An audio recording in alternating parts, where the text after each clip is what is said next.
Olá pessoal, vamos então retomar o nosso vídeo. Nós tínhamos parado sobre no ponto sobre a questão do sonho da Bela Sogueira. Eu tinha contado o sonho para vocês de forma reduzida, mas o que vai de fato nos interessar nesse sonho tão importante que nos faz compreender não só o funcionamento da neurose histérica, mas, na verdade, o funcionamento discursivo que se passa na experiência de uma análise.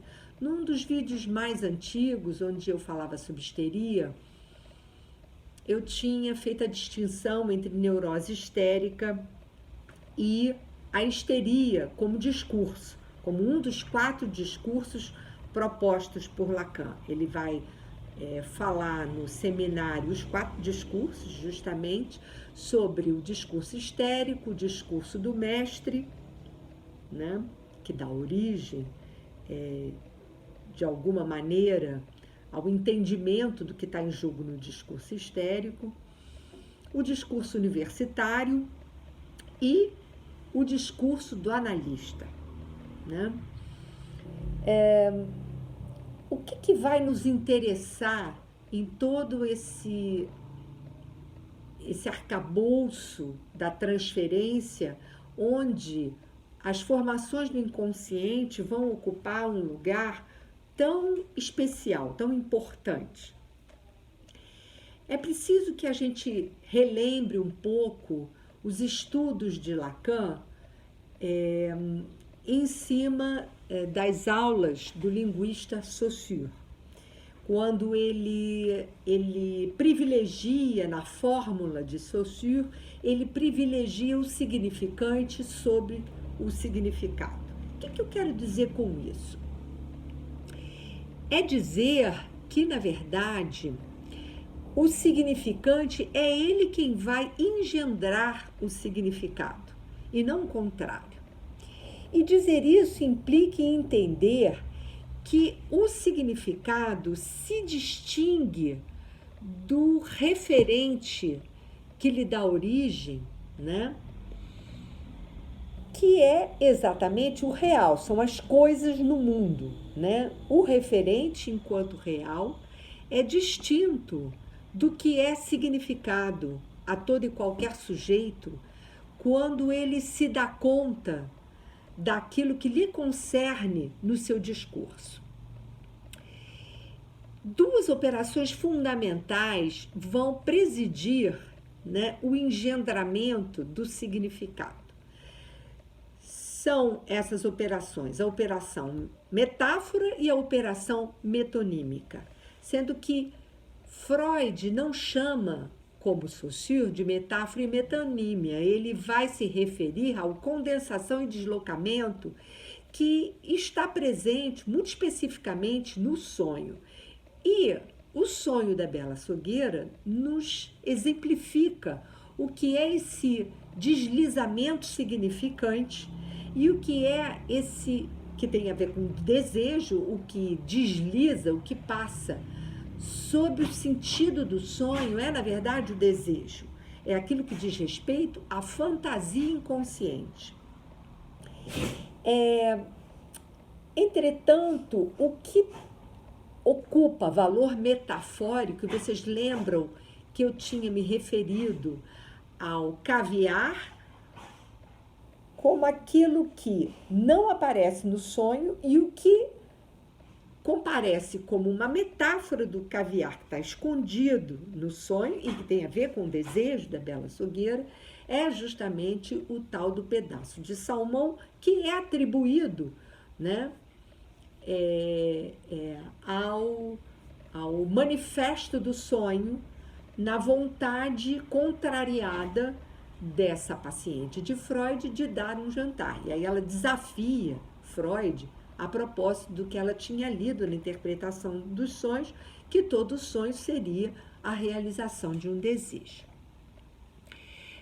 A metáfora, né, o que ela faz? Ela substitui um significante por outro. No caso, o significante caviar é substituído pelo significante salmão. A metonímia, ela é, na verdade, a combinação de significantes. Ela não tem nada a ver com a questão da substituição significante. Ela é simplesmente uma combinatória de significantes. No sonho, essas duas mulheres histéricas, a Bela Açougueira e a sua rival, né, estão, na verdade, emparelhadas em seus desejos insatisfeitos. O que Freud e Lacan querem dizer com isso? É mais evidente no texto, na releitura que Lacan faz desse sonho da Bela Açougueira em Freud, porque ele justamente vai dizer que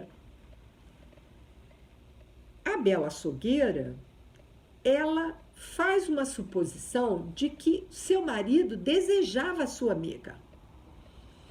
Então, ela sabia também que essa amiga era magra, enquanto que ela era mais cheinha, e o marido gostava de mulheres carnudas, digamos assim. Não é à toa que era um açougueiro. Gostava de carne.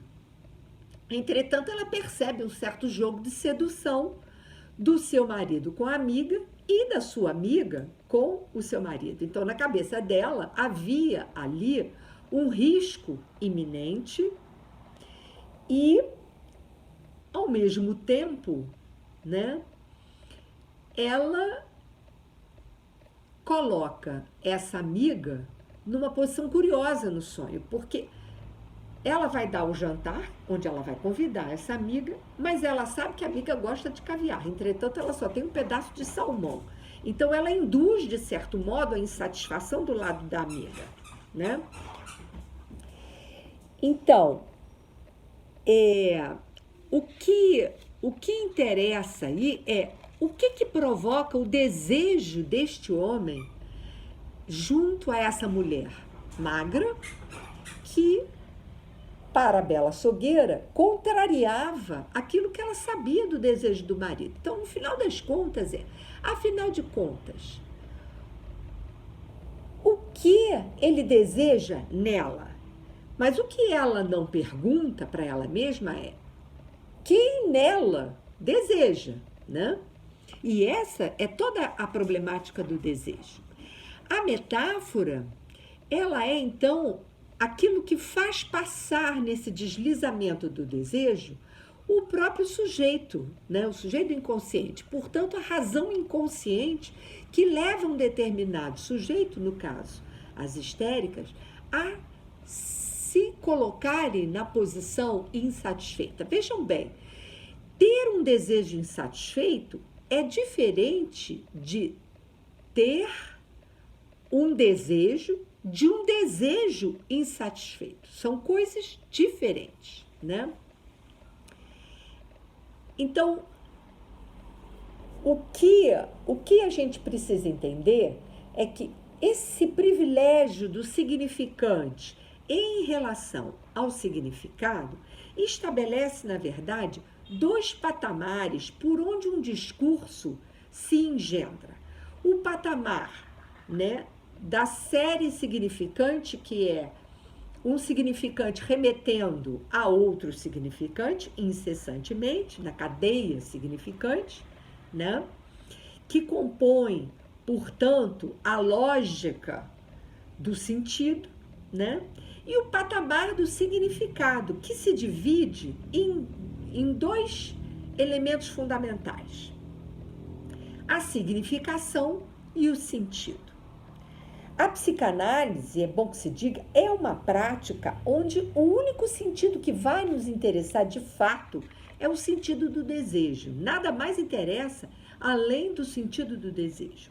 A decifração freudiana conduz à interpretação, que por sua vez visa captar o sentido do desejo inconsciente. Portanto, alguma coisa além daquilo que pode comparecer pela via da significação. Então, o que quer dizer o desejo insatisfeito de uma histérica no inconsciente? No sonho, né, da bela açougueira, fica expresso que o desejo insatisfeito vai comparecer por esse significante caviar, na medida em que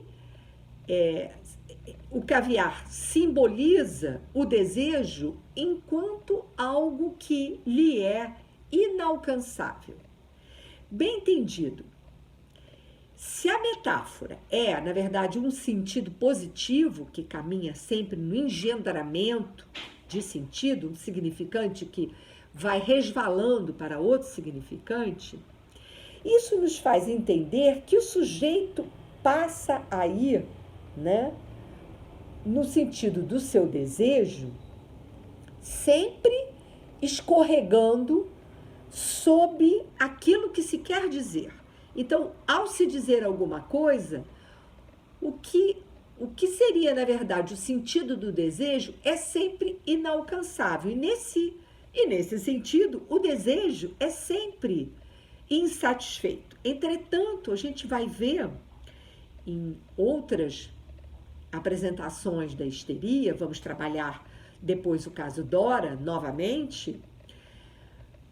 Volto a dizer, o desejo não é apenas o desejo de um desejo insatisfeito. O desejo, ele é sempre insatisfatório porque o objeto que é sua causa é um objeto que falta a esse articular de um significante em outro. É ele o que resta da operação significante enquanto tal. Que resta é esse? É exatamente aquele que é o promotor da angústia. Porque a angústia, ela é um sinal de que há algo, né, que está na iminência de ameaçar o sujeito. É, portanto, uma experiência de pequena morte, a experiência da angústia. Vamos falar disso, inclusive, na live que eu vou fazer na segunda-feira, às 4 da tarde, pelo Instagram da Escola Lacaniana de Psicanálise do Rio de Janeiro. Vamos conversar, então, sobre sintoma, gozo e desejo nessa live na segunda-feira. Até lá. Tchau.